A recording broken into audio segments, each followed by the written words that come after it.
Queridas irmãs, queridos irmãos, que a doce e suave paz de Jesus nos envolva, nos abençoe. A nossa alegria retornar a essa casa, ver ao nosso irmão Lutênio e todos os companheiros que aqui estão, para falarmos dessa doutrina tão apaixonante.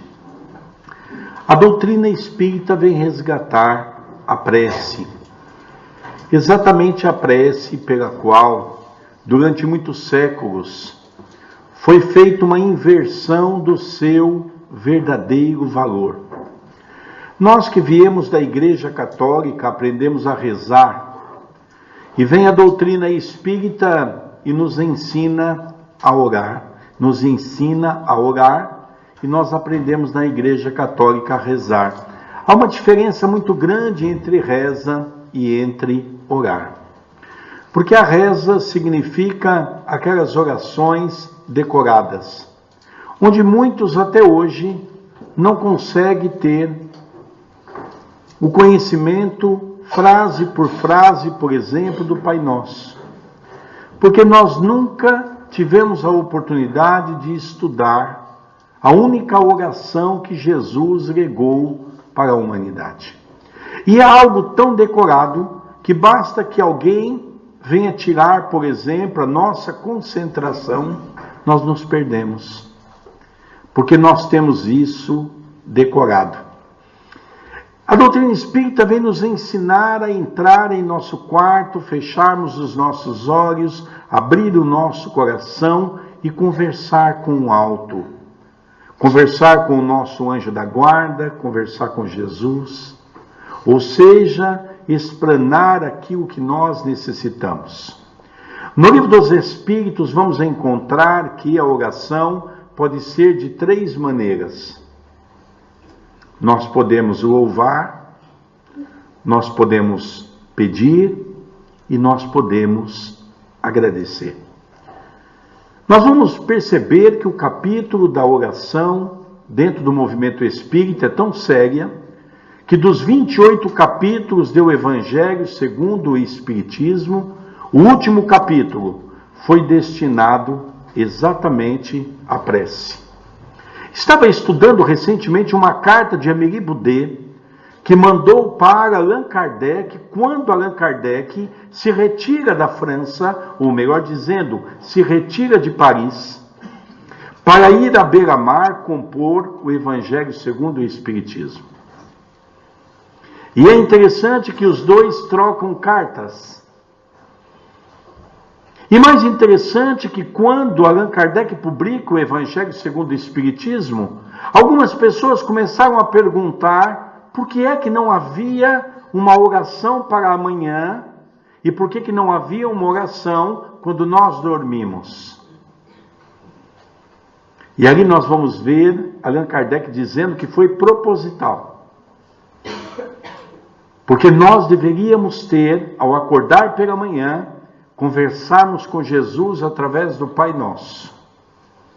Vivermos a beleza incomensurável de todo o dia e ao chegar à noite, novamente podermos, com a oração do Pai Nosso, agradecermos pelo dom da vida, pela oportunidade, fazendo um resumo de nosso dia a dia, como fazia Francisco de Assis, aonde no Livro dos Espíritos ensina a cada um de nós que ao deitarmos, que nós pudéssemos definitivamente fechar o nosso quarto, apagar a luz, fechar os nossos olhos, abrir o nosso coração e conversar com Deus.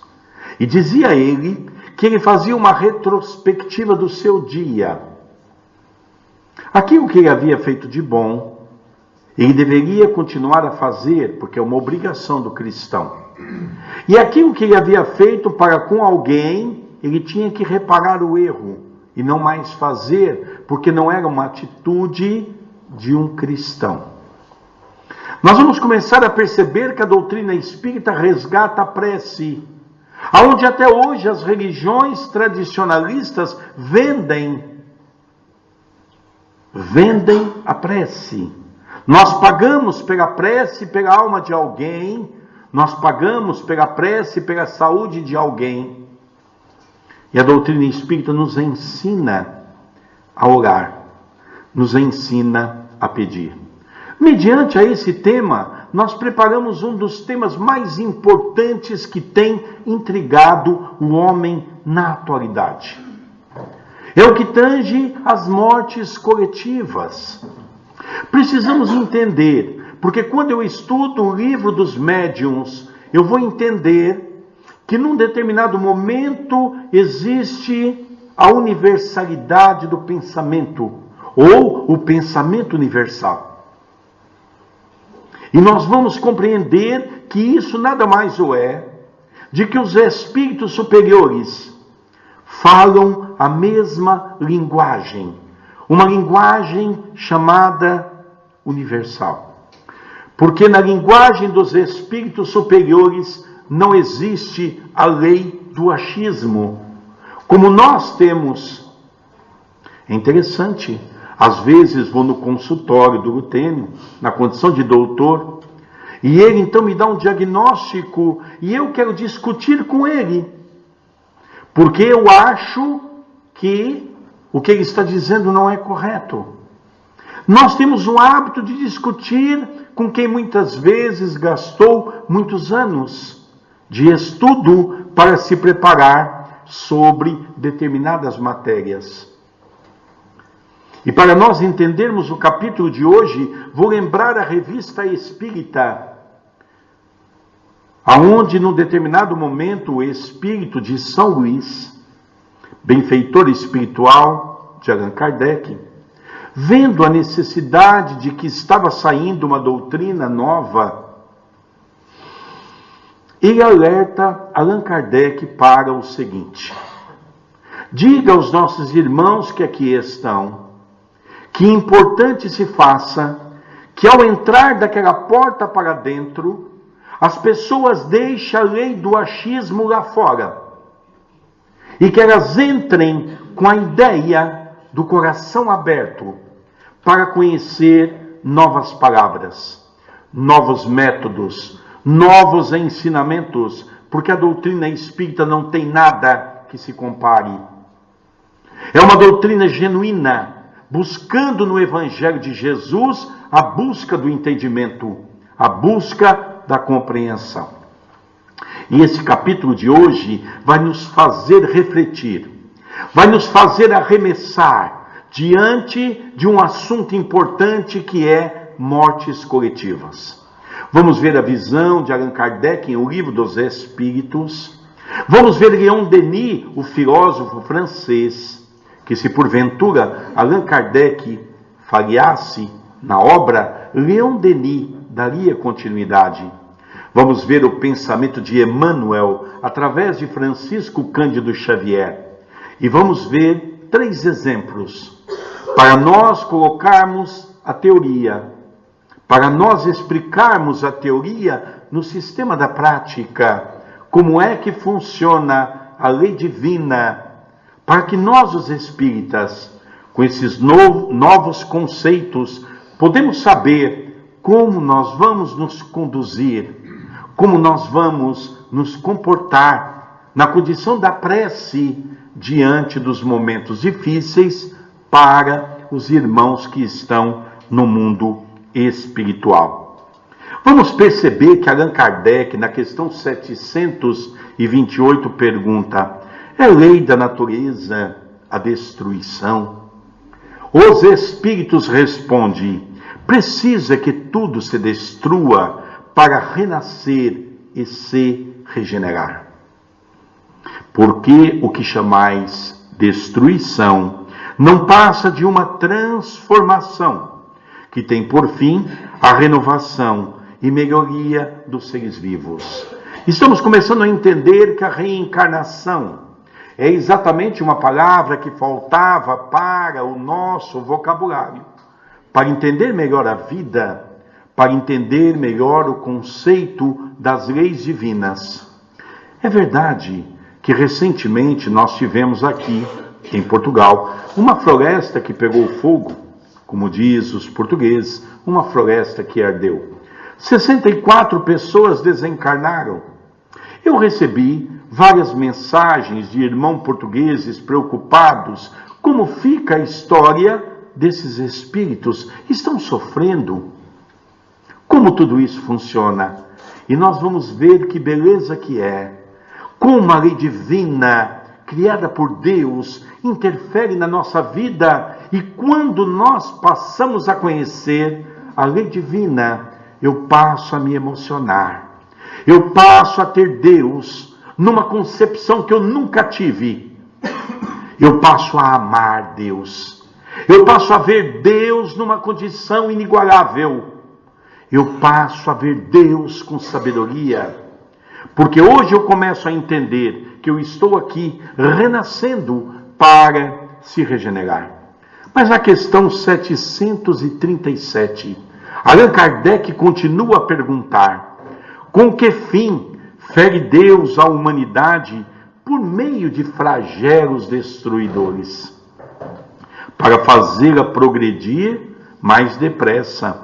Já não dissemos ser a destruição uma necessidade para a regeneração moral dos espíritos, que em cada nova existência sobem um degrau na escala do aperfeiçoamento? Precisa que se veja o objetivo para que os resultados possam ser apreciados. É interessante como nós ficamos fraternos no momento da morte coletiva. Vamos dar um exemplo que esse povo que morava nessa mesma floresta, nós nunca nos preocupamos se essas pessoas estavam a passar fome. Nós nunca nos preocupamos se tinha crianças doentes, anciões doentes. Mas fato é que quando o flagelo bate à porta da humanidade, eis que nós começamos a nos movimentar.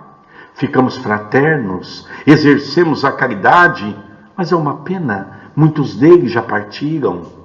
O flagelo serve, como diz aqui, para fazer com que nós possamos subir um degrau na escala do aperfeiçoamento.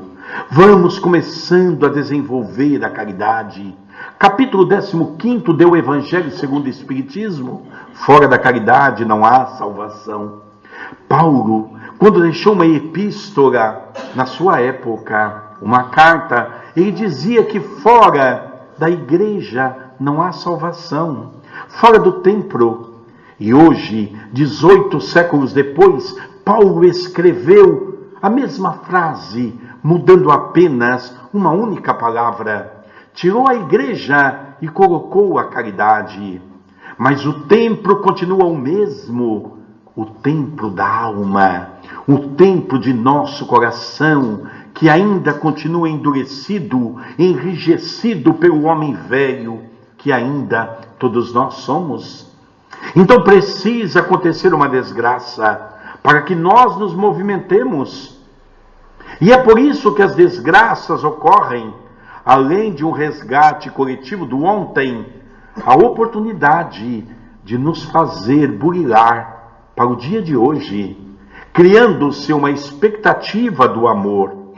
Continua ele a dizer: somente do vosso ponto de vista pessoal os apreciais. Daí vem que os qualificais de flagelos por efeito do prejuízo que vos causam. Essas subversões, porém, são frequentemente necessárias para que mais pronto se dê o advento de uma melhor ordem de coisas e para que se realize em alguns anos o que teria exigido muitos séculos. Então nós vamos ver que aquilo que poderia, dentro de um processo de reencarnação, dentro de um processo de colheita, onde Paulo, na sua primeira epístola, nos diz que o plantio é livre, mas a colheita é obrigatória. Todos nós vamos perceber que não tem como. A colheita é obrigatória, e é o que nós estamos vendo. Às vezes as mortes coletivas se fazem no mesmo momento, para que aquele grupo de espíritos compromissados com o passado possam dar o seu testemunho no campo do amor. Na questão 738, Allan Kardec pergunta: para conseguir a melhora da humanidade, não podia Deus empregar outros males, outros meios que não os flagelos destruidores? Olha a resposta dos espíritos de Skol, dos espíritos superiores: pode e os emprega todos os dias, pois que deu a cada um os meios de progredir pelo conhecimento do bem e do mal. O homem, porém, não se aproveita desses meios. Necessário, portanto, se torna que seja castigado no seu orgulho e que se lhe faça sentir a sua fraqueza. Podemos, muitas vezes, mudar uma existência? Podemos. Quando nós estudamos a lei do karma, quando nós estudamos a lei do destino, que, diga de passagem, a palavra destino se encontra apenas por 2 vezes na obra kardeciana do Pentateuco Espírita, e não da maneira como nós imaginamos. Eu tenho que passar por isso. Não. Nós podemos mudar a nossa trajetória. Nós nascemos com um predestino, com alguns processos chamados kármicos, mas mesmo estes podem ser transformados. Humberto de Campos, pelas mãos apaixonantes de Francisco Cândido Xavier, nos conta uma história de um homem que reencarnou e era para, num determinado momento, ter o câncer maligno, um câncer fatal. Mas esse homem veio, pregador, conheceu o movimento espírita, se tornou um homem bom, um homem caridoso, todos gostavam dele, prestativo, era um homem bom em casa, era um homem bom na sociedade, era um homem caridoso dentro da casa espírita.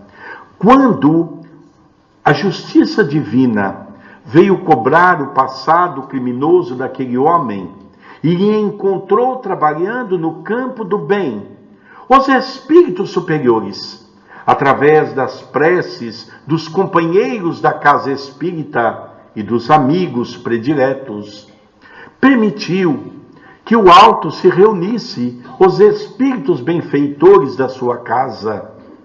E ali então houve uma decisão celestial. Ele teria o câncer, porque fazia parte do seu processo kármico. Mas em vez de ser um câncer maligno, eles então transformaram num câncer benigno, aonde ele passou por uma cirurgia e onde ele passou pelas dificuldades, mas aonde ele recebeu a cura. A cura que Jesus fez questão de referenciar-se na sua obra, que os discípulos decantou em prosa e verso, todas as curas de Jesus, sem nos esquecer que Jesus fazia questão de dizer: vá, não peques mais, porque a tua fé te curou. Então é exatamente o conhecimento do bem e do mal que nos faz caminhar para a busca do nosso aperfeiçoamento. Quantos de nós hoje reclamamos da vida por alguma coisa e ao chegarmos à casa espírita percebemos que esse alguma coisa é muito pequeno?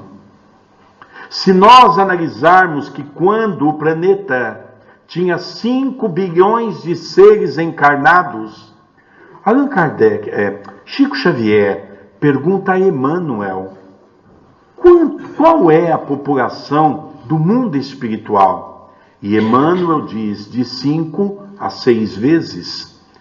Analisemos que o planeta tem em torno de 25 a 30 bilhões de espíritos gravitando apenas no planeta Terra.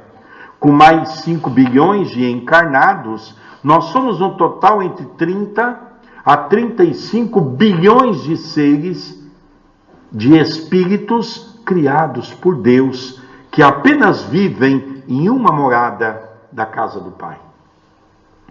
Quantos espíritos nesse momento Bilhões e bilhões de espíritos choram na pátria espiritual, pedindo uma oportunidade, pela qual todos nós estamos tendo.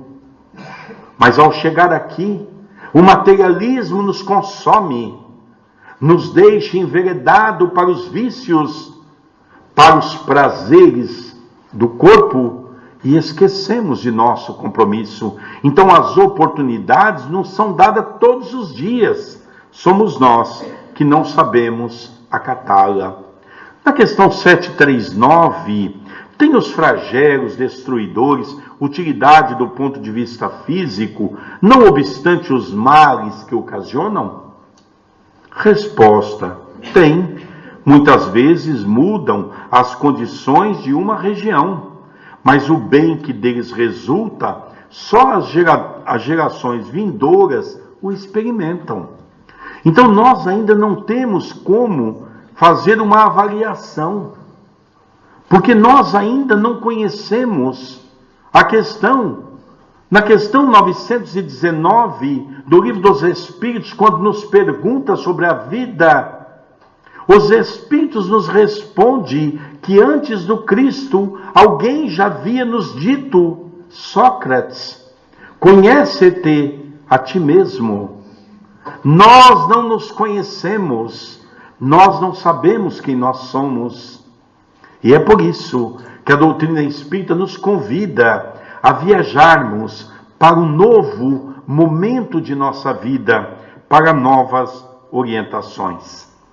Vamos perceber que depois de O Livro dos Espíritos, nós vamos encontrar o nosso querido francês Leon Denis, na qual, no livro, no problema do ser, do destino e da dor, também faz uma pergunta. Pergunta-se às vezes o que se deve pensar das mortes prematuras, das mortes acidentais, das catástrofes que de um golpe destroem numerosas existências humanas. Como conciliar esses fatos com a ideia de plano, de providência, de harmonia universal? Olha o que os Espíritos falam para Leon Denis. As existências interrompidas prematuramente por causa de acidentes chegam ao seu termo previsto. Então, quando nós vemos uma morte coletiva, para aquilo que para muitos é uma desgraça, é uma bênção. Lembrem-se da questão 621 do Livro dos Espíritos, aonde está escrito a lei de Deus. Os Espíritos respondem na consciência. Todo o mal que nós fizemos no ontem, através das existências anteriores, está gravado em nosso arquivo mental. Continua ele a dizer para nós: são, em geral, complementares de existências anteriores, truncadas por causa de abusos ou excessos, quando, em consequências de hábitos desregrados, se gastaram os recursos vitais antes da hora marcada pela natureza. Tem-se de voltar a perfazer numa existência mais curta o lapso de tempo que a existência precedente devia ter normalmente preenchido. Aqui entra o nosso papel de espírita. Então nós, quando tem um acidente dessa monta, nós não vamos mais questionar Deus. Nós já temos conhecimento de qual deva ser o nosso comportamento. E o nosso comportamento é a prece. É a prece que nós precisamos voltar a tê-la em nosso dia a dia. Porque nós precisamos modificar os nossos hábitos mentais. Nós precisamos criar em nosso cérebro uma ideia de um conjunto de situações que vamos viver a cada dia, a cada momento. Tem-se de voltar a perfazer numa existência mais curta. Então é aqui que muitas vezes crianças vão desencarnar, mulheres, mas daqui a pouco nós vamos ver como é que essas pessoas chegaram nessa situação. Porque nós precisamos, primeiramente, e eu acho que já comentei isso aqui uma vez, pelo que eu estou me lembrando em minha memória, nós precisamos tirar a ideia de que nós somos vítimas. Porque aqui não tem nenhuma vítima. Todos nós que aqui nos encontramos, vivemos num mundo de provas e expiações, que é um mundo que está ainda tão interligado ao mundo primitivo, aonde não chegamos no mundo de regeneração, por exemplo. Só vamos chegar no mundo de regeneração quando nós tivermos a nossa consciência quitada com referência ao mal que nós cometemos para com a humanidade. E é por isso que o primeiro capítulo do Evangelho segundo o Espiritismo, qual é o nome? Eu não vim destruir as leis. Jesus já havia pronunciado isso para todos nós. Depois ele continua a dizer: o lapso de tempo que a existência precedente devia ter normalmente preenchido, sucede que os seres humanos que devem dar essa reparação se reúnem num ponto pela força do destino. Aqui eu começo a me apaixonar por Deus. E eu fico imaginando como deva ser difícil reunir, por exemplo, pessoas que conviveram num determinado século, que cometeram um erro gravíssimo, num determinado ponto, num determinado momento, para que eles pudessem colher o seu passado criminoso. Essa lei divina é que começa a permitir que eu comece a ver um Deus bom, um Deus Pai e um Deus justo. E ele então continua: para sofrerem numa morte trágica as consequências de atos que têm relação com o passado anterior ao nascimento. Daí as mortes coletivas, as catástrofes que lançam no mundo um aviso: aqueles que assim partem acabaram o tempo que tinham de viver e vão preparar-se para existências melhores, não é? Então, essas pessoas não é como nós imaginamos. Esses espíritos estão sofrendo no mundo espiritual. Não, não estão. Nós vamos ver daqui a pouco que coisa magnífica, que são os espíritos superiores socorrendo esses irmãos.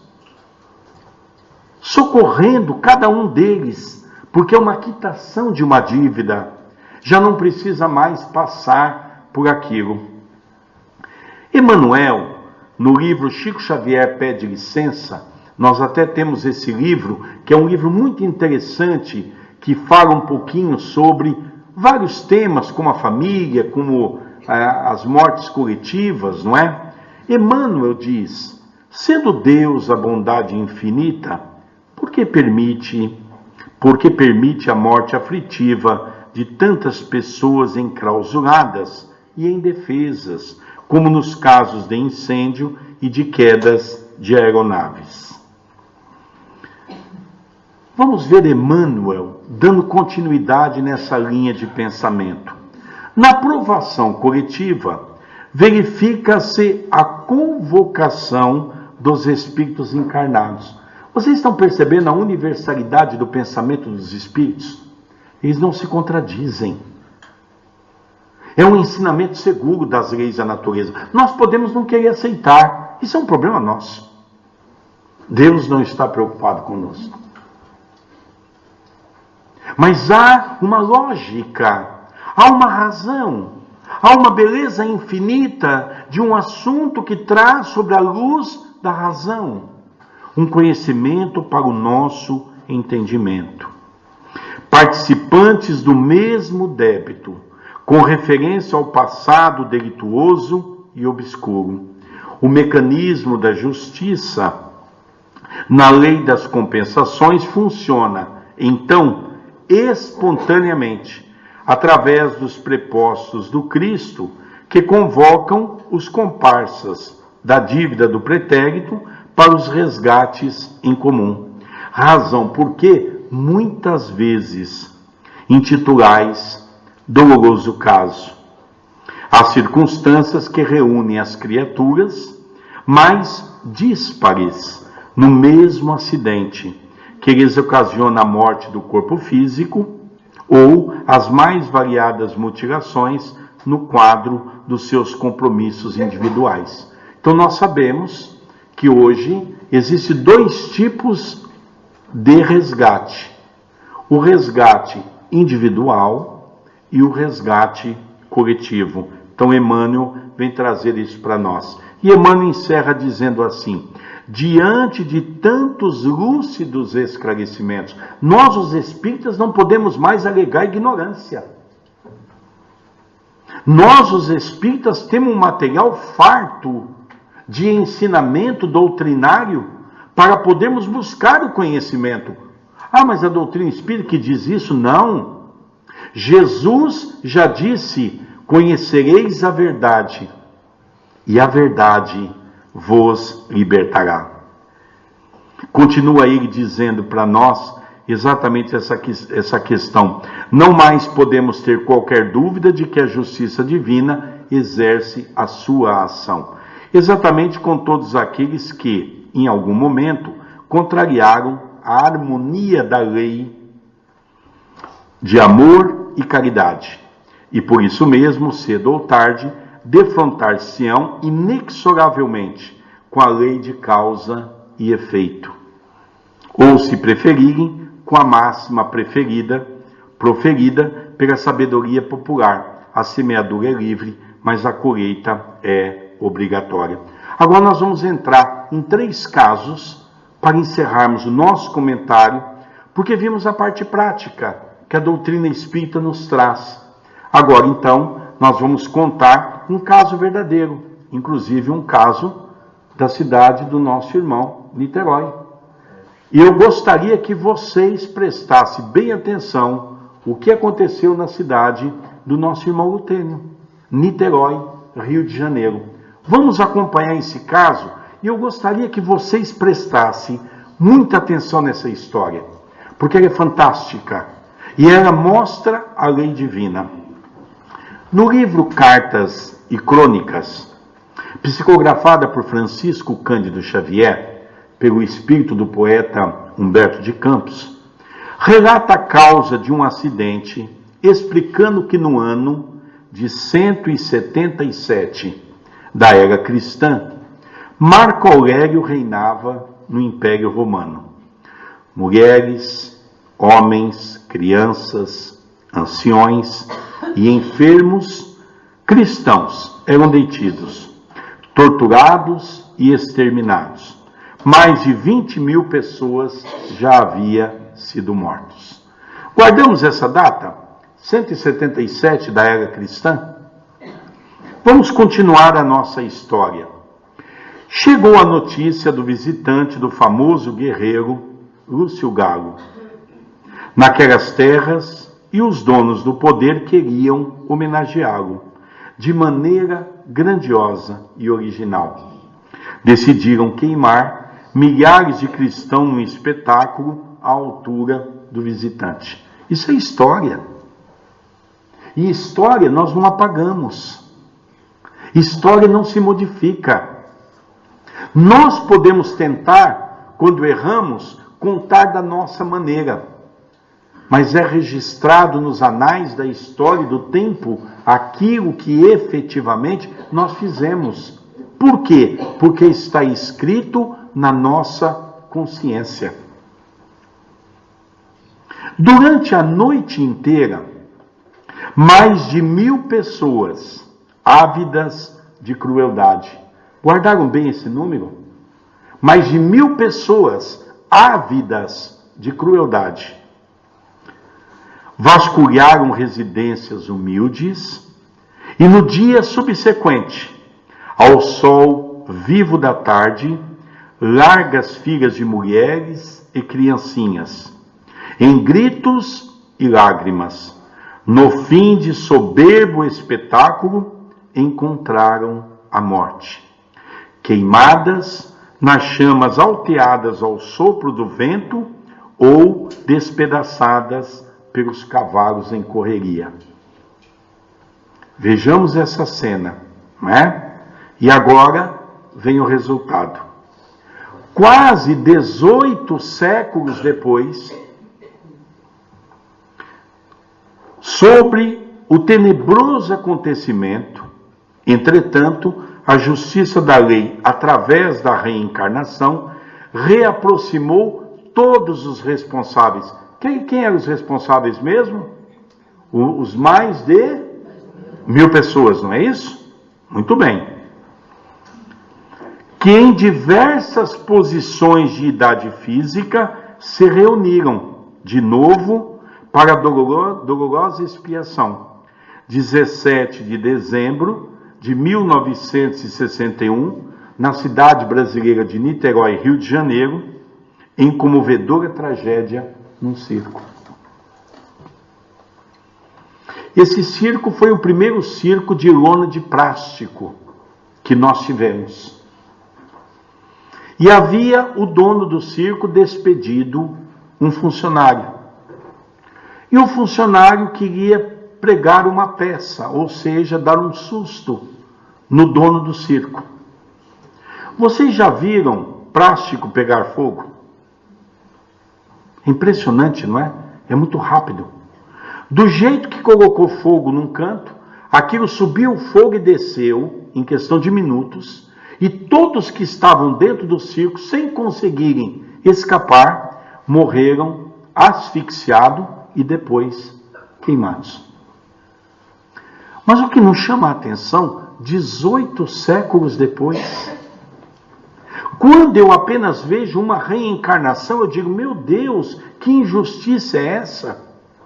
Porque a grande maioria era crianças, mulheres, eram os avós que haviam levado os netos para assistir o espetáculo do circo. Mas quando eu vejo que essas almas, colhendo o fruto do que plantaram, eu começo a ver a justiça divina operando. O segundo caso, o notável mediunato de Chico Xavier também nos esclarece um outro fato ocorrido em São Paulo.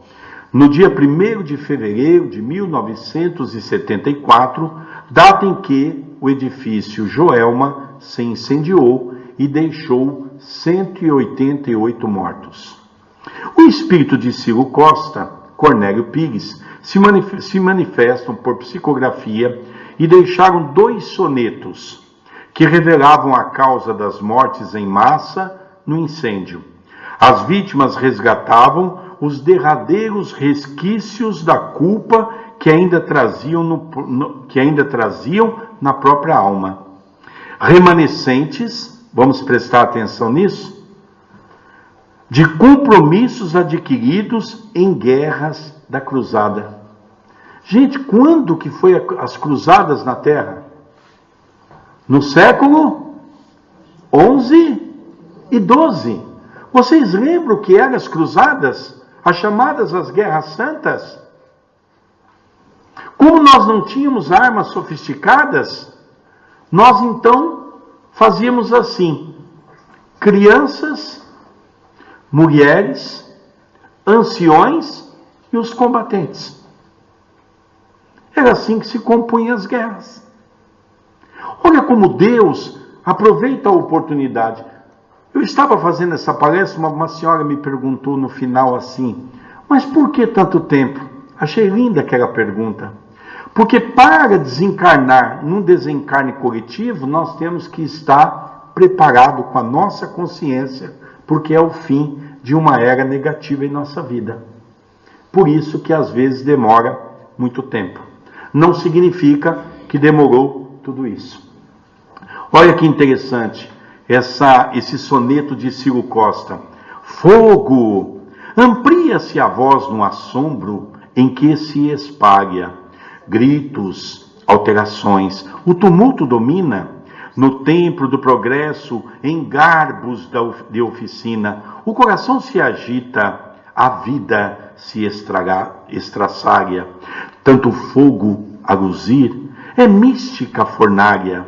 É a presença da dor, reflete a lei divina. Onde a fé se mantém, a prece descortina.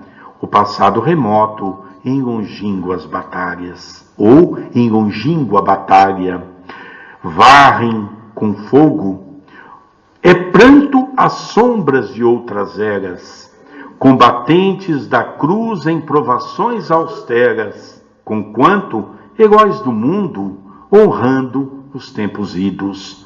Na terra, o sofrimento, a angústia, a cinza, a escória, mas ouvem-se no além o hino da vitória, das milícias do céu, saudando os redimidos. Essas duas últimas frases é magnífica. Mas ouvem-se no além os hinos de vitória, das milícias do céu, os benfeitores espirituais, saudando os redimidos. Nós temos um livro chamado Somos Seis, e até trouxemos também. Esse livro Somos Seis, eram 6 pessoas que morreram nesse acidente. E eles contam a prece que as pessoas da milícia do bem estavam fazendo para com o alto, para recebê-los, e as preces dos encarnados. E eles contam, essas 6 pessoas, com muita emoção, como é que eles foram recebidos como heróis no mundo espiritual. É uma fase negra da vida que havia sido quitado. É uma coisa apaixonante e emocionante. Depois nós vamos ver aqui, essa é aquela é de Cornélio Pires, não é? Sim. Depois nós vamos ver, por causa do tempo, nós vamos ver um outro caso, que é o último caso, que é exatamente com relação às mortes coletivas em aviões. Eu me lembro que eu estava aqui o ano passado, quando nós chamamos no Brasil de equipe, aqui vocês chamam de equipa, daquele time de futebol, na qual caiu uma aeronave e quase que todos morreram, não é? Olha que interessante. O espírito de André Luiz, no capítulo 18º do livro Ação e Reação, psicografado por Chico Xavier, esclarece que piratas que afundaram e saquearam criminosamente embarcações indefesas no dorso do mar, ceifando inúmeras vidas, agora encarnados em outros corpos, morrem muitas vezes coletivamente nos acidentes aviatórios. Portugal tem muitas histórias, não tem?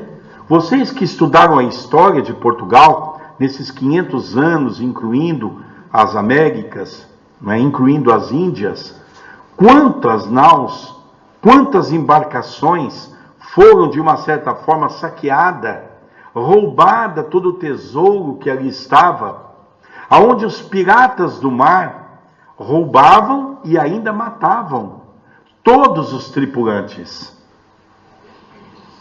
Então vejam, André Luiz vem descrever que num determinado momento, essas pessoas então passam por acidentes aviatórios. Então nós percebemos a lei divina agindo sobre aqueles que cometeram um crime. E a última frase, que não poderia ser diferente, do Evangelho segundo o Espiritismo: as provas têm por fim exercitar a inteligência. Precisamos parar de reclamar da vida. Precisamos parar de criticar a vida. Precisamos começar a estudar, a entender todo esse compêndio de informações que a doutrina espírita nos traz para compreendermos quem é Deus, para podermos fazer de nossa inteligência um cabedal de informações capaz de fazer com que eu viva melhor. Nós vivemos mal na Terra. E é por isso que o Chico Xavier, uma vez, estávamos conversando à sua casa, e ele dizia assim: os espíritas estão desencarnando mal. Imagine, se os espíritas estão desencarnando mal, imagine o resto. Se nós, com todas essas informações, não estamos desencarnando bem, porque não estamos tendo o número de informações capazes para a nossa condição evolutiva, como se encontra o resto da humanidade. E depois continua a dizer: tanto quanto a paciência e a resignação. Hoje o Lutero me ligou, estava em Porto, e quando eu falei um pouquinho da palestra, eu falei para ele da paciência, e diz: não, Sérgio, isso você não precisa esclarecer, não foi, Lutero? Você não precisa esclarecer, porque aqui em Águeda as coisas é diferente. O povo aqui tem uma paciência que é um espetáculo. Aqui não tem problema, você pode ficar tranquilo, porque, gente, lá no Brasil é uma coisa impressionante. A pessoa perde paciência 3, 4, 5, 6 vezes no dia. E a pessoa às vezes vem no centro e diz assim: Sérgio, hoje eu acho que eu não vou dar paz porque eu perdi a paciência. E eu olho para o indivíduo e faço uma pergunta: você algum dia teve, meu filho? Vocês já viram alguém perder o que não tem? Mas como eu sei que aqui esse exercício já foi elaborado por todos, mas se porventura tem alguém nesse meio que precisa exercitar, comece já. Em casa, não é? É um tal de perder a paciência com a mulher, perder a paciência com o marido, perder a paciência com os filhos, não é? Então nós precisamos, e é por isso que nós estamos aqui, para desenvolver os aspectos do amor. É por isso que encontramos aquela frase apaixonante: quando Jesus passou pela terra, fez estremecer os ébrios, porque pronunciou a primeira palavra do alfabeto divino, que é a palavra amor. E eis que a doutrina espírita traz a segunda palavra do alfabeto divino, que é a palavra reencarnação. Abençoada reencarnação. Porque hoje eu sou exatamente o protótipo daquilo que eu fui na última existência. Eu não sou melhor e nem pior. Eu estou igual, porque cada existência é um momento para a busca de minha evolução. E a resignação. Existem 2 caminhos quando a dor bate à porta de nossa alma. Existe o caminho que nós seguimos, que é o caminho da revolta, o caminho da descrença, e existe o caminho da resignação. Nós escolhemos o caminho da descrença. Eu perco a fé. Diga de passagem, nós também nunca tivemos fé. Mas quando eu tenho resignação, a dor vem bater a porta de minha casa, e que eu então me encontro na condição de dizer: Senhor, Senhor, que eu possa passar por essa dificuldade com sabedoria. É diferente. Nós, os espíritas, quando a dor bate a porta de nossa casa com uma doença, por exemplo, nós não vamos mais dizer: Senhor, dê-me a cura. Porque às vezes a cura não está dentro de um projeto para o nosso karma. E é por isso que muitas vezes as pessoas se revoltam. Nós, os espíritas, vamos olhar para o céu. Muitas vezes com os olhos emaranhados pela dor e pelas lágrimas, vamos dizer: Senhor, dai-me sabedoria, dai-me o entendimento, dai-me a condição de eu conviver com a dor. Porque encontro no capítulo 9 do Evangelho segundo o Espiritismo, do item 7º, quando diz o título da paciência: a dor é uma bênção que Deus envia aos seus eleitos. Que Jesus nos envolva, que Jesus possa nos auxiliar e que Jesus nos dê força, nos dê coragem para podermos chegar um pouco melhor no mundo espiritual do que aqui chegamos. Muita paz no coração de todos.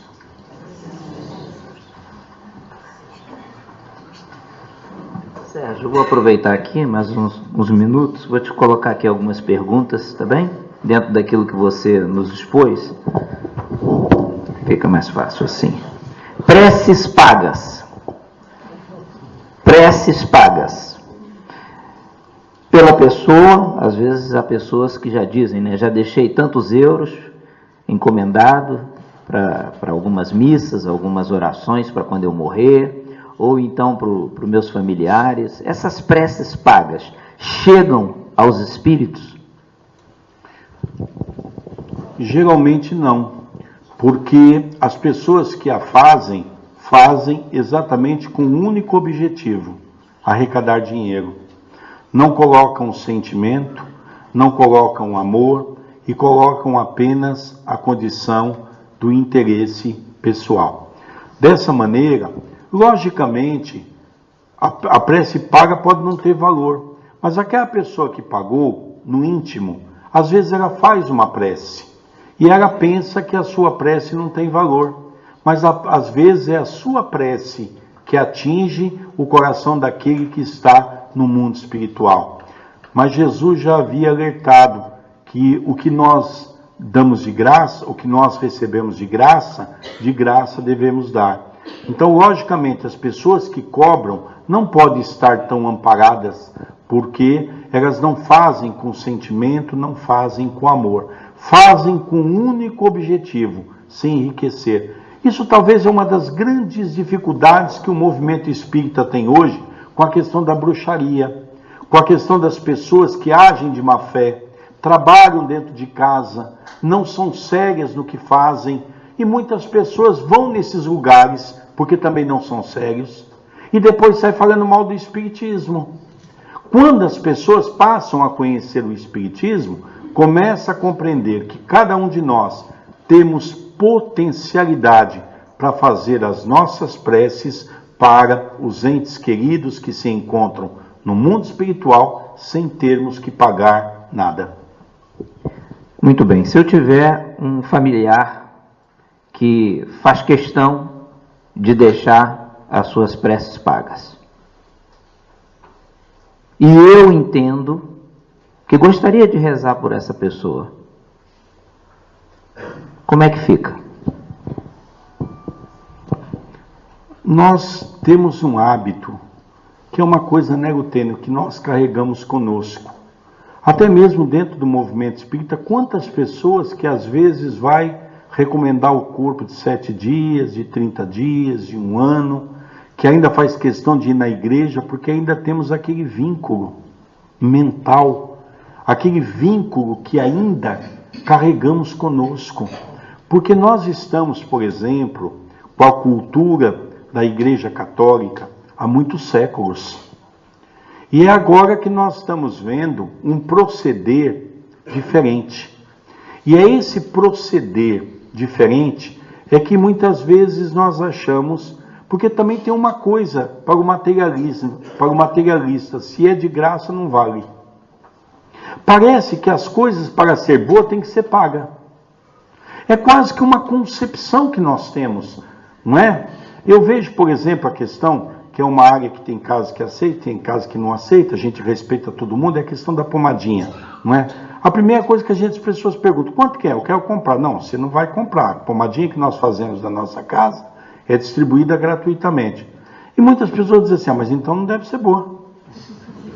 Porque se é de graça, não deve valer muita coisa. Porque a gente tem uma concepção que o que é bom é aquilo que a gente tem que pagar, não é? Então, nesse caso, nós continuamos reafirmando que dentro do movimento espírita, nós precisamos aprender a criar uma fé maior dentro de nós. Olha que coisa interessante.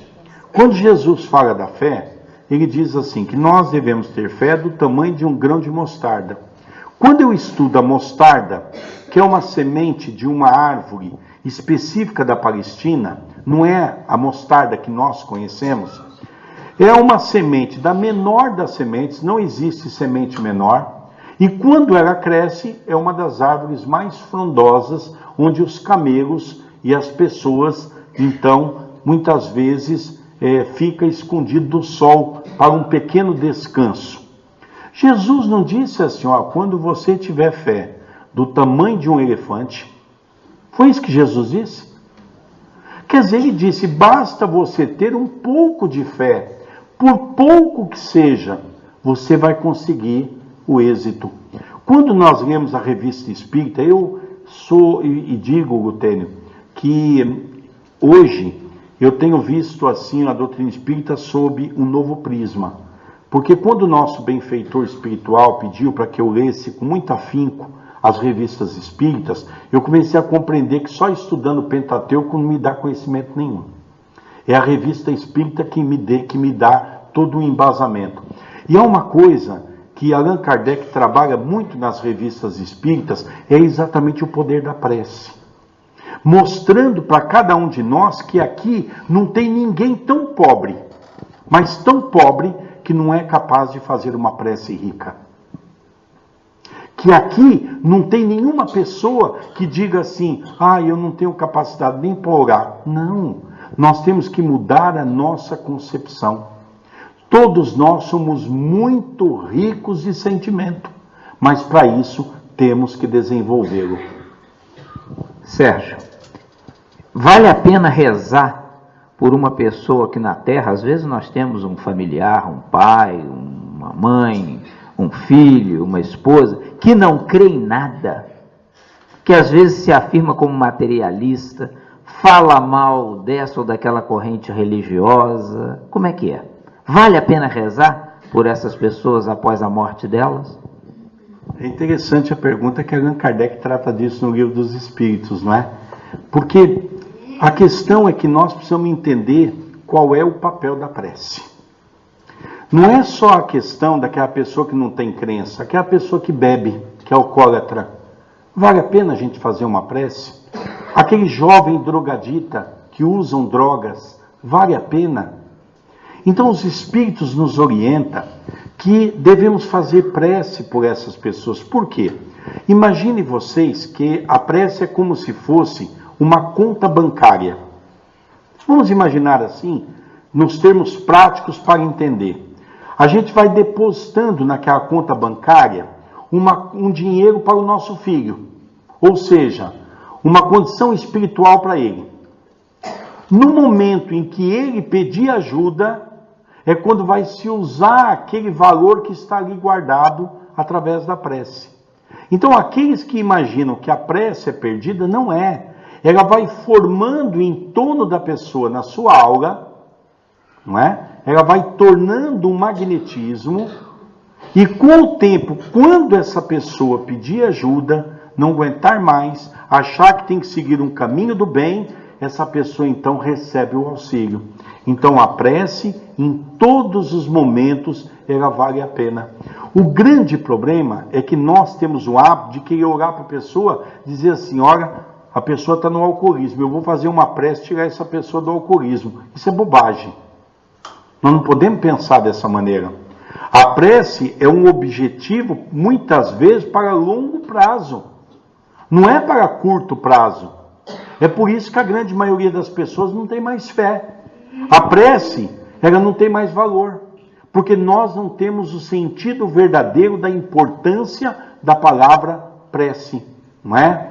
Então, quando nós, volto a repetir, colocarmos o nosso coração e fazermos a nossa prece. Né? Há uma coisa interessante, Gutênio. Tinha uma época que eu estava passando um momento difícil na instituição, e o Dr. Marco Antônio, nosso amigo espiritual, falou para mim, meu filho, então hoje de manhã, acordei, fiz minha prece, senti ele perto de mim e disse assim, a partir de agora, durante todo o dia você faz prece. E aí então, eu pegava meu carro, ia para um lugar, ia dirigindo, fazendo prece. Ia para o comércio, ou para o banco, fazer alguma coisa, andando na rua, fazendo prece. À tarde eu ia para um outro lugar, fazendo prece. Chegava no centro espírita, sentava, começava a fazer prece. Aí passou um tempo, o Dr. Marco Antônio não falou mais nada. Eu falei, gente, mas que tanta prece que eu estou fazendo, daqui a pouco eu estou beato. De tanta prece que eu já fiz, não é? Aí eu disse assim, mas eu preciso perguntar isso.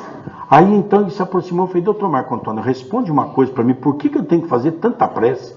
Ele falou, ai meu filho, porque quando vier alguma coisa ruim, você já está preparado. Aí eu falei, bom, isso é verdade, não é? Mas a prece, se nós... E é uma coisa interessante, gente, eu não vou em nenhum lugar, eu não pego o carro, eu não saio na estrada sem alguém que está no carro fazer uma prece em voz alta. Para todo mundo. Então, todo lugar que nós vamos, eu habituei a fazer a prece. Então, a prece é como um alimento. Se você se habituar a fazer, e isso é bom porque, por exemplo, você está andando no carro, você está fazendo uma prece, um carro te fechou, aí sim, você não vai mais perguntar se ele tem mãe.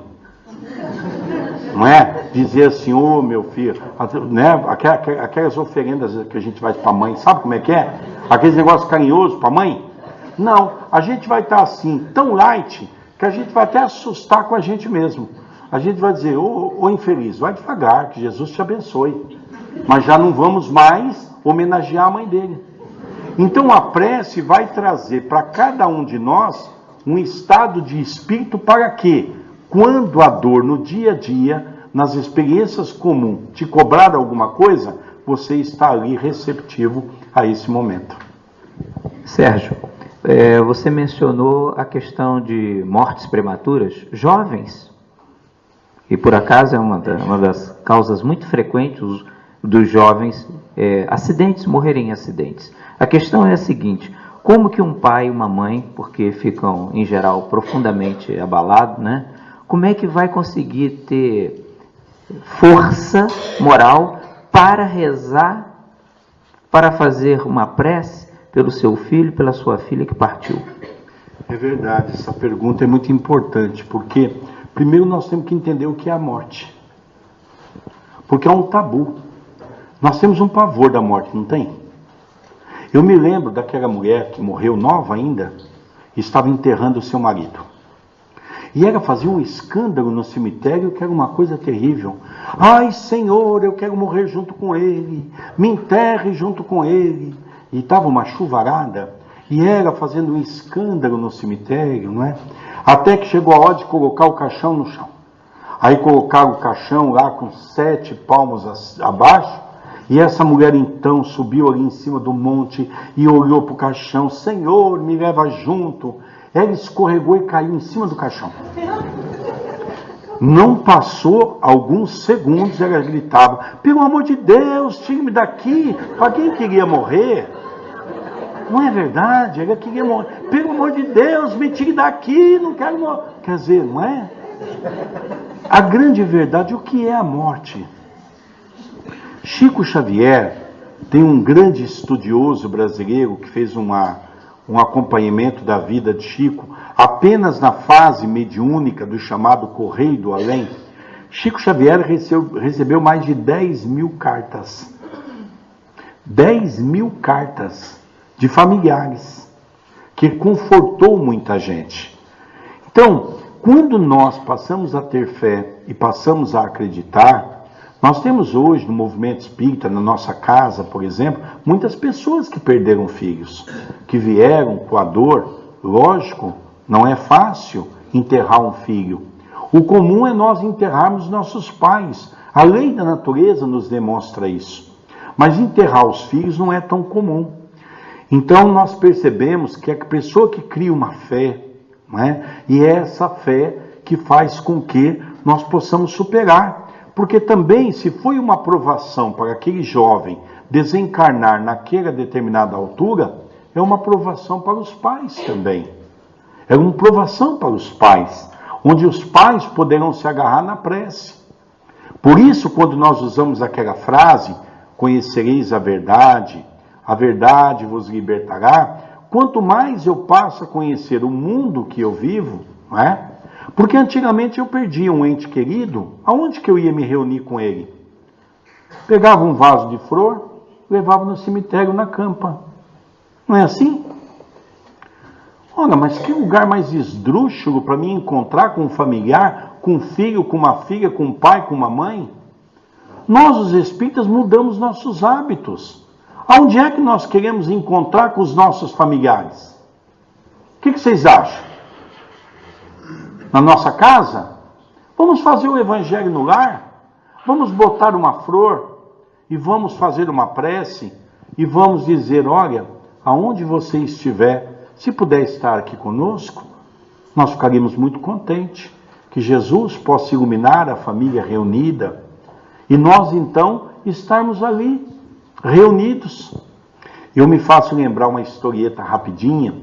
Nós estávamos em Uberaba e era tarde da noite, uma senhora chegou de um lugar muito distante, o sul do Brasil, que é muito distante de Uberaba, né? Muito distante mesmo. Essa mulher foi de carona, essa mulher foi de carro, foi de caminhão, porque ela não tinha dinheiro para chegar. E é interessante que essa mulher chegou, o Chico já estava quase terminando a psicografia. O Chico não sabia que ela ia. E ela não conseguiu chegar um pouco antes para falar com o Chico.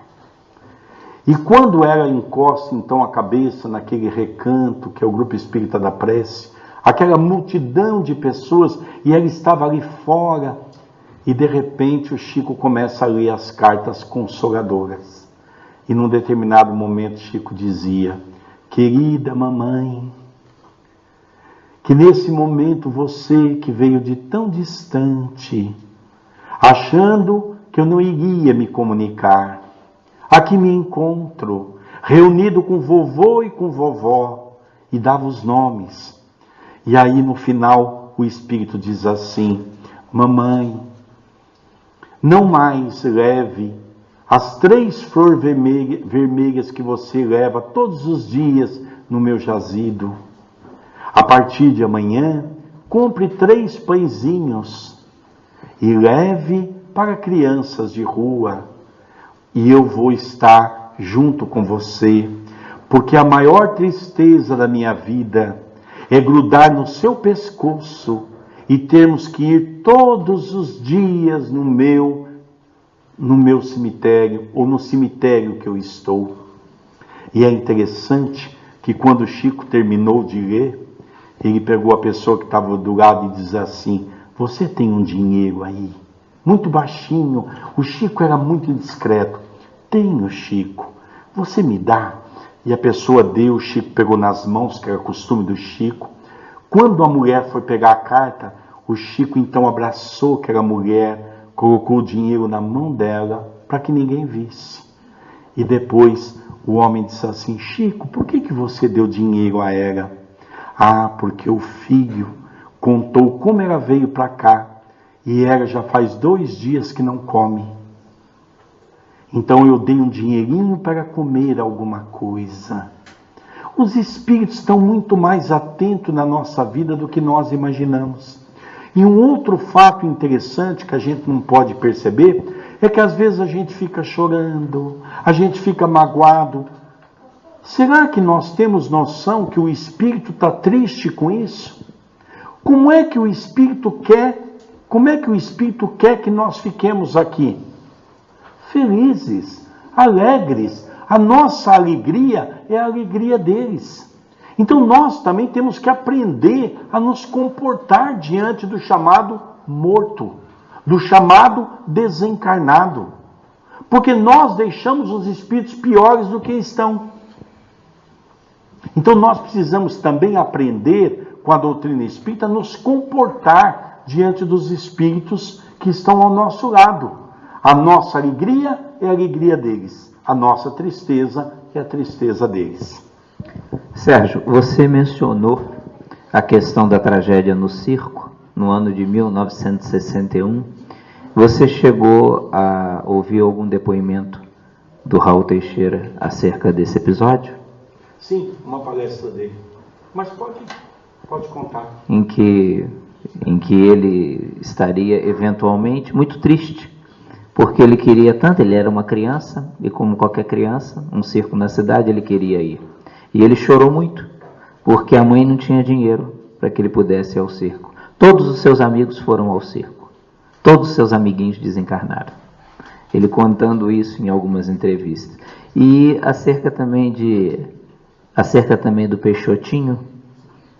O Peixotinho tinha um problema de uma bronquite asmática terrível, né? Conte para nós. Não, conta essa aí que eu conto do Josian. Do Josian? Pois é, o Peixotinho, que foi um médium notável, trabalhou junto com o Chico Xavier, médium de efeito físico, tinha uma bronquite terrível, né? E de vez em quando, nem sempre ele estava disponível para poder participar dos trabalhos espirituais, porque a bronquite apertava com ele. Então, certa feita, os espíritos explicaram qual era o motivo daquela bronquite crônica terrível que ele tinha. Numa reencarnação anterior, ele tinha sido pirata. Você mencionou a questão dos desencarnes coletivos na aviação, de ex-saqueadores do mar, e ele tinha sido pirata. E era costume ele pegar nos inimigos, envolver com couro e deixá-los ao sol, de modo que, na medida em que o couro secasse, eles iam perdendo a capacidade de respirar. Na reencarnação que ele volta como médium, daí os médiuns serem pessoas altamente endividadas diante das leis de Deus, ali estava a causa da sua bronquite crônica, a sua ação como pirata numa reencarnação anterior, ao castigar os seus opositores, colocando-os para desencarnar em condição de asfixia. Tá? O Peixotinho foi um dos grandes médios de materialização que nós tivemos no Brasil. Teve o caso do Josian, que é rápido também para nós contarmos. Em Campinas, teve também um cinema que pegou fogo. Ao lado do cinema tinha um educandário. E nós temos um amigo chamado Josian, já está com uma idade muito avançada, e o Josian nos conta que ele era um interno dessa escola, desse orfanato, como se chamavam na época. E ele estava no cinema, quando de repente ele deu uma vontade de ir no banheiro. Mas ele conta que ele não conseguia ir em banheiro público. E como o orfanato era do lado do cinema, ele sentiu um sono muito grande e deitou. Quando ele acordou, ele viu aquela movimentação toda, porque todos os amigos deles haviam desencarnado no incêndio nesse cinema, não é? E ele conta que ele viu uma mulher, que era uma mulher muito bonita, que veio em direção a ele, e aquela mulher sempre ficou gravado na memória dele, passando a mão na cabeça dele naquela noite, porque ele não conseguia dormir mais. E quando ele já era jovem, quando ele já era um rapaz, ele então foi numa chamada Casa Transitória em São Paulo. E quando ele entrou, ele olhou um quadro e o quadro lhe chamou a atenção. Era aquela mulher que se chamava, e ele perguntou ao José Gonçalves, que é o fundador da instituição: Zé, como é que se chama aquela senhora? A Meimei. Foi essa que me salvou. E um dia eles foram no Chico, conversa vai, conversa vem. O Chico conta que naquele livro Ave Cristo, os dois eram personagens do livro. Então ela foi mulher dele, ele era um homem boêmio, né? E que então ele havia sido auxiliado para continuar o trabalho que ele estava fazendo no movimento espírita, não é? Então isso que o nosso irmão Glutênio contou, alguns casos que nós contamos, é para mostrar que nós podemos se safar sim de uma condição que está prevista por nós. Basta assumirmos o trabalho no campo do bem. Sérgio, para encerrarmos, nós hoje vamos optar pelo passe coletivo, mas eu ainda tenho uma outra questão que eu gostaria de te colocar, que é a seguinte. Nós acompanhamos aí o incêndio em Pedrógão Grande, né? Lamentavelmente, na altura do verão, vamos acompanhando em Portugal e um pouco por todo o mundo situações como essa de desencarne coletivo. A questão é, você mencionou aqui que é uma prova para os espíritos que desencarnam ali. A pergunta é uma prova também para a família? Tem gente que perde o filho, tem gente que perde o pai, tem gente que perde a mãe. É uma prova também para quem fica? É verdade, é uma boa pergunta, porque primeiro que quando nós estudamos no Livro dos Espíritos a questão da reencarnação, nós vamos encontrar que existem dois tipos de reencarnação: a reencarnação compulsória e a reencarnação programada. É interessante que a grande maioria das reencarnações são compulsórias, mesmo porque isso tem sentido, e o Glutênio talvez tenha números para nos mostrar com referência à questão de aborto. Quantos milhares de abortos estão sendo cometidos apenas no dia de hoje? Como é que pode-se fazer uma programação de reencontros na terra, ainda num mundo como o nosso, de provas e expiações. Então a grande maioria das pessoas vão se reencontrando por afinidade. Aquela ideia de que nós vivemos juntos no passado, a grande maioria não. Às vezes sim, talvez eu e a Soraya podemos ter vindo com um compromisso, mas às vezes os filhos não. Enfim, a reencarnação não é tão programada como se imagina. Agora, dentro de uma necessidade reencarnatória, nenhum de nós somos vítimas. Logicamente, pelas questões de afinidade, nós vamos também ter que passar, juntamente com aquela pessoa que está passando por essa dificuldade, essa prova. Mas volto a repetir, quando nós começarmos a ver a vida, de que era apenas uma vida muito curta, em comparação à eternidade, nós vamos ver que tudo isso é passageiro. Nós vamos ver que o nosso reencontro é mais breve do que nós imaginamos. Então, lógico que, se eu for imaginar que ali morreu alguém e a família não tinha nada a ver, eu tenho que analisar que é vítima. E se é vítima, pode haver um erro por parte da lei de Deus. Então, num mundo como o nosso, de provas e expiações, não tem ninguém que é vítima. Olha, vocês querem ver um exemplo interessante? No século passado, Lutênio, nós tínhamos 5 personalidades de destaque mundial. Nós tínhamos Chico Xavier, a maior antena mediúnica e parabólica que o mundo já conheceu. Nós tínhamos Irmã Dulce, em Salvador, com um trabalho magnífico. Nós tínhamos Irmã Teresa de Calcutá. Nós tínhamos Mohamed Gandhi. E nós tínhamos Mandela. Pelo menos 5 de grande destaque. Hoje, alguém conseguiria alencar um nome, a não ser o Papa, que mesmo assim, mesmo dentro da igreja, não tem apoio nenhum? Com as mudanças que ele quer fazer, alguém conseguiria alencar um nome de destaque mundialmente por um trabalho pelo próximo? Mas um trabalho a nível mundial. Não temos. Hoje nós temos 7 bilhões e meio de espíritos encarnados, quase tudo na mesma faixa.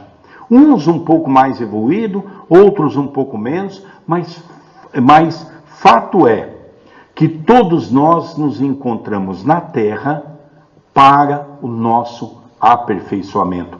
Basta eu ver a história. E quando eu vejo a história, eu percebo que a história não foi nada boa. E eu não posso imaginar que eu estou aqui, nós usamos um termo lá no Brasil de gaiato, não é? Nós estamos aqui assim, perdidos no meio desse povo todo mal. Todo mundo é malzinho e nós somos bonzinho. Não, nós fazemos parte desse meio. E é por isso que nós sofremos. É por isso que nós temos que ter compromissos individuais, crescermos no campo individual, quitando os nossos erros de ontem, e aqueles erros que nós cometemos de maneira coletiva, teremos que quitar. É por isso que eu faço sempre aquela pergunta: Deus é bom? Deus não é bom. Deus é ruim? Deus não é ruim. Qual é a melhor definição de Deus? Justo. E é aí que eu amo Deus. Pela sua justiça. Sérgio, obrigado. A gente ficava mais, mas nós vamos aproveitar. Vou pedir para que você nos faça a prece de encerramento. Vamos até aproveitar, porque hoje falamos tanto em prece, desencarnação, desencarne coletivo, orar pelos nossos irmãos que vão desencarnando um pouco pelo mundo afora nessas condições, né? E você nos faz a prece, a irradiação final, os espíritos amigos, enquanto o Sérgio vai nos fazer a prece, irão nos aplicar o passe diretamente. Sim, está colocando lá.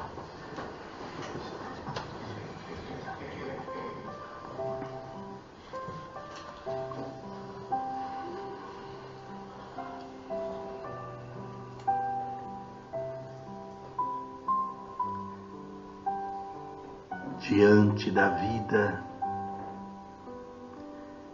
eis que todos nós nos reencontramos. Nesta noite abençoada, onde ao olharmos para o céu,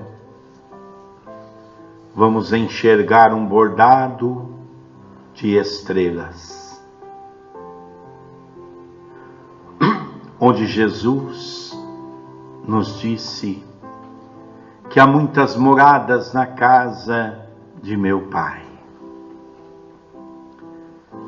Mas por nos encontrarmos na terra, ainda temos, Senhor, dificuldade de emantar em nosso pensamento a figura de Ti.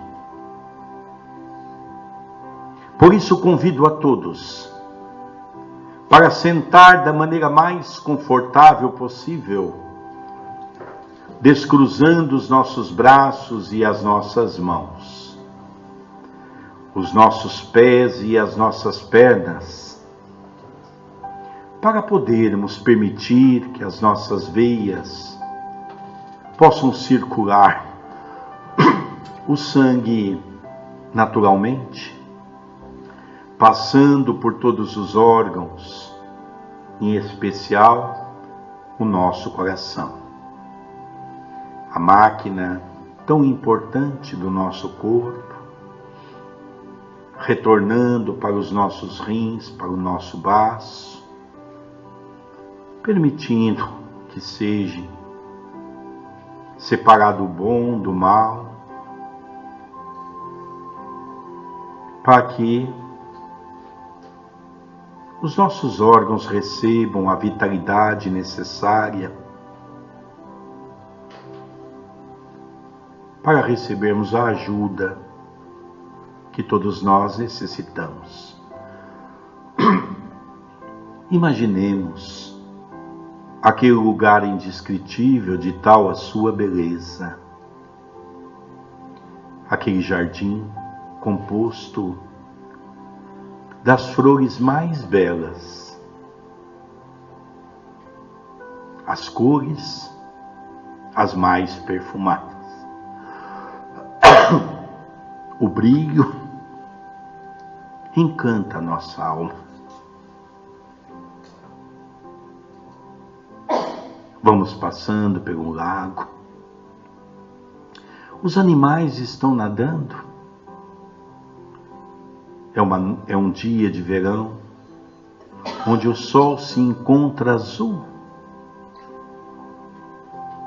Ao lado, uma pequena floresta, onde os pássaros cantam, gorjeiam e viajam de um canto para o outro.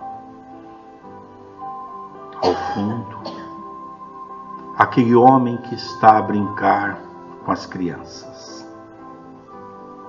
Algo nos chama a atenção e vamos diante dele. E ao nos aproximar, ele se põe de pé. Percebemos ter ele uma estatura mediana, uma roupa branca e alva, os cabelos até o ombro, um rosto fino, os olhos meigos a entreolhar os nossos olhos, magnetizando o nosso coração. Uma barba bem feita, um nariz pequeno, uma boca suave, e ao estender as mãos, nos convida: vinde a mim todos vós que sofreis e que estáis sobrecarregado, porque eu vos aliviarei. Diante das dores que nos trouxeram à casa espírita, seja pelas dificuldades financeiras, seja pelas decepções com entes queridos ou com amigos, seja porque a dor, através da doença, bateu à porta de nosso coração, seja porque partiu um ente querido, onde tanta saudade eu tenho. Mas fato é que todos nós, na reminiscência de nossos corações, estamos com dor. E eis que Jesus, ao segurar em nossas mãos, nos convida a fazermos uma visita carinhosa,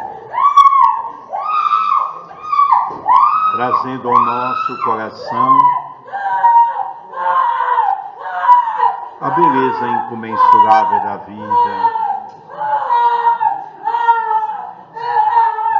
auxiliando as nossas almas. Continuemos todos em preces para essa nossa irmã e para esses nossos irmãos, aonde a dor ainda é tamanha no coração dos espíritos que aqui estão, porque falar de Jesus ainda é um grande desafio para as nossas almas. Continuemos sem medo, sem ficarmos assustados, porque os nossos irmãos também se expressam pelas suas dificuldades naqueles que ainda, pela mediunidade deseducada, não conseguiram se dominar, demonstrando as dificuldades da vida. E Jesus nos convida a visitar um hospital,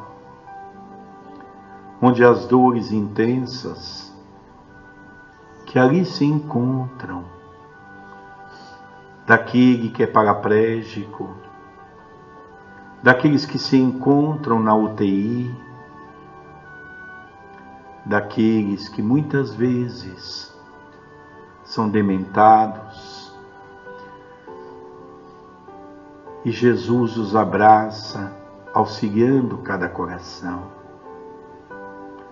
Vamos sentindo vergonha, porque temos um corpo perfeito e reclamamos de coisas tão pequenas em nossa vida. Jesus pega em nossa mão novamente e nos convida a ir à casa do caminho, onde tem aquelas crianças que foram aparteadas dos seus pais e que muitos não conhecem o amor de um pai e de uma mãe nessa existência. E nós temos uma família e reclamamos por tão pouco. Jesus continua a pegar a nossa mão e nos leva na prisão dessa cidade, onde ao chegarmos à porta, Jesus vai entrando e nós temos receio. Jesus olha para nós, sorri e diz: venha, meu irmão, vamos visitar aqueles que passam por dificuldade. Mas nós, ainda pela dureza de nossa alma, dizemos: Senhor, eu tenho medo. Jesus faz como se faz a uma criança, pega a nossa mão e entramos. Aqueles homens mais violentos veem Jesus de longe e correm em direção de Jesus. Eu corro para trás dele, fico com medo, e aqueles homens, ao se aproximar, se ajoelham, beijam os pés de Jesus, e eu me envergonho ainda mais, porque não consigo ver no meu próximo um irmão. E quando saímos dali, eu olho para os olhos de Jesus e lhe pergunto: Senhor, tu pode me fazer um favor, me acompanhar até o meu lar? e Jesus pega em nossa mão, e cada um de nós vamos mentalizando entrarmos em nossa casa com Jesus. Ele passa por cada cômodo de nossa casa, ilumina com as suas vibrações de amor, e ao chegar à cozinha estende as mãos sobre a água, pedindo ao Pai que possa colocar o remédio que cada um de nós necessitamos. É hora de retornarmos para esse ambiente. É hora de orarmos pelos espíritos que aqui estão. Sejam os nossos obsessores que ainda carregam uma mágoa para com cada um de nós. Vamos pedindo perdão. Vamos pedindo a eles que nos perdoem, porque nós éramos insanos no passado. E que eles possam vir nos acompanhar para aprender junto conosco a obra do amor e da bondade. E assim, Jesus nos abraçando feito uma criança, é hora de despedir. Eu vou no jardim na qual me encontrei com Jesus. Colho aquela flor de minha preferência, a cor que eu mais gosto, o perfume que mais me sensibiliza. Dou um beijo, onde as lágrimas caem sobre as pétalas, e entrego a Jesus, em nome do meu amor, em nome do meu agradecimento, e em nome desta casa que nos acolhe, que lhe pertence. E assim, Jesus, despeça de cada um de nós, e que a sua paz, que a sua luz e que a sua bondade possa nos enriquecer hoje, agora e todo sempre, que assim seja.